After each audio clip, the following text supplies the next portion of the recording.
আইন শৃঙ্খলা রক্ষাকারী বাহিনীর সর্বোচ্চ পর্যায়ে আমরা বিষয়টা বলেছি যে এটা আপনাদের সমতা বিধান করা বা নিরাপত্তা নিশ্চিত করার দায়িত্ব।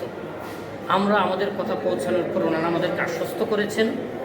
এরপরও আমরা সংঘাত এড়ানোর জন্য ওনারা যেন নিজ থেকে ছেড়ে চলে যান, তাই আমরা সারা বাংলাদেশের সাথীদেরকে ঢাকা শহরে সেদিন জড়ো হওয়ার জন্য আহ্বান করেছি। অলরেডি সারা বাংলাদেশ থেকে কমপক্ষে 5 থেকে 7 লক্ষ সাথী বৃহস্পতিবার রাতেই ঢাকা শহরে ঢুকবেন। আমরা তাদেরকে নিয়ে মার্চ টুয়ার্ডস কাকরাইল করবো ইনশাআল্লাহ। সেখানে আমরা কোনো ধরনের সংঘাত নাই রে ওনাদেরকে বলবো যে আপনাদের নিরাপত্তার স্বার্থে আপনারা এই সংঘাত এড়ানোর লক্ষ্যে মার্কাজ ছেড়ে চলে যান। যদি ওনাদের পক্ষ থেকে কোনো ধরনের কোনো আক্রমণ হামলা, যেটা 1 ডিসেম্বরে হয়েছিল টঙ্গীতে ইট পাটকেল নিক্ষেপ, আমরা সেটা শান্তিপূর্ণ উপায়ে কিভাবে প্রতিহত করতে হয় সেটা আমরা তাৎক্ষণিক সিদ্ধান্ত নেব ইনশাআল্লাহ। মানে এটা কি আসলে শান্তিপূর্ণ হবে তখন দুই পক্ষ যদি মুখোমুখি অবস্থান নেয়? আপনারা যেটা বললেন যে তারা লাঠি সোঁটা নিয়ে রাখছে, আপনারাও যদি লক্ষ লক্ষ মানুষ কাকরাইলে যান তারাও তো জড়ো করবে, তো সেক্ষেত্রে তো একটা হামলা পাল্টে হামলার একটা এই সম্ভাবনা আশঙ্কা থাকে। উড়িয়ে দেওয়া যায় না, যেটা আপনি বললেন, এই আশঙ্কা থেকেই যাচ্ছে। কিন্তু একচেটিয়াভাবে যদি কোনো একটা আগ্রাসী শক্তিকে বারবার আমরা সুযোগ দিতে থাকি, তাহলে সেটার পরিণতি যত ভয়ঙ্কর হবে। আমরা যদি সেটাকে অল্পের ভিতরে নির্মূল করতে পারি, তাহলে সেইখানে আমাদের ক্ষয়ক্ষতি খুব সামান্যর মধ্যে আমরা আমাদের উদ্দেশ্য বুঝতে পারবো ইনশাআল্লাহ। তার মানে কি আপনারা যে কোনো মূল্যে কাকরাইল মসজিদে যাবেন? ইনশাআল্লাহ, জি। আরেকটা বিষয় সেটা হচ্ছে যে ইস্তেমার বিষয়টা, সাত যে ওনাকে আশা নিয়ে একটা মানে শুরু হয়েছে, মূলত ওইটাই তো সূত্রপাত।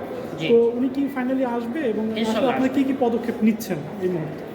আমরা কূটনৈতিকভাবে বাংলাদেশ এবং ভারতের যত জায়গায় বিষয়টা নিয়ে কাজ করার সুযোগ আছে আমরা কাজ করে যাচ্ছি, এটা আমাদের কূটনৈতিকভাবে। এবং আমরা আশাবাদী, যেহেতু উনি ইন্টারন্যাশনাল ক্রিমিনাল না এবং ওনার নামে আমাদের বাংলাদেশের সুনির্দিষ্ট কোনো মামলা নেই, এমন ব্যক্তিকে সরকার চাইলেই ভিসা আটকে রাখবে বা ভিসা দিবে না, এটা হতে পারে না। এটার পিছনে কোনো একটা কারণ আছে, আমরা সেই কার্যকারণটা সমাধান করার চেষ্টা করছি ইনশাআল্লাহ। তো এখনও 3 মাস সময় বাকি আছে, অনেক দেরি, সব সমাধান হয়ে তাকে আমরা শান্তিপূর্ণভাবে বাংলাদেশ শান্তি পাবো ইনশাআল্লাহ। আচ্ছা, ঠিক আছে। আমার শেষ প্রশ্ন, 7 ডিসেম্বর যে আপনারা কর্মসূচি দিয়েছেন, এটা আপনারা কেমন মানুষ সমাগমের আশা আছে? কারণ 5 তারিখে আমরা দেখেছি যে ওরা বেশ ভালোই লোক সমাগম করতে পেরেছে, তো আপনাদের কি প্রত্যাশা আপনাদের এই কর্মসূচি? প্রথম কথা হচ্ছে, এটা পাল্টাপাল্টি নয় বা সেটার জবাবে নয়, এটা কোনো শোডাউন নয়। আমরা পজিটিভলি সারা বিশ্বের মুসলমানকে ঐক্যবদ্ধ করার জন্য একটা আহ্বান জানাতে চাচ্ছি।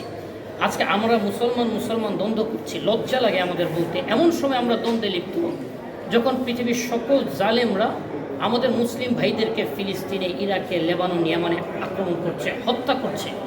সেই জায়গায় ঐক্যবদ্ধ হয়ে যেখানে জালেমের প্রতিরোধে আমাদের ধারণার কথা ছিল, সেখানে আমরা ভাইয়েরা একে অপরের বিরোধিতা লিপ্ত হচ্ছি। আমরা চাচ্ছি নিজেদের দ্বন্দ্ব মেটানোর পাশাপাশি সমগ্র মুসলিম উম্মাকে ঐক্যবদ্ধ করে আমাদের আসল শত্রু, প্রকৃত শত্রুর বিরুদ্ধে যেন আমরা দাঁড়াতে পারি, ঐক্যবদ্ধ হতে পারি, সেই আহ্বান এবং সেটার কর্মপদ্ধতি নির্ধারণের জন্যই আমরা আমাদের 7 তারিখ অর্থাৎ 7 ডিসেম্বরের প্রোগ্রামের আয়োজন করতে যাচ্ছি ইনশাআল্লাহ। Thank you.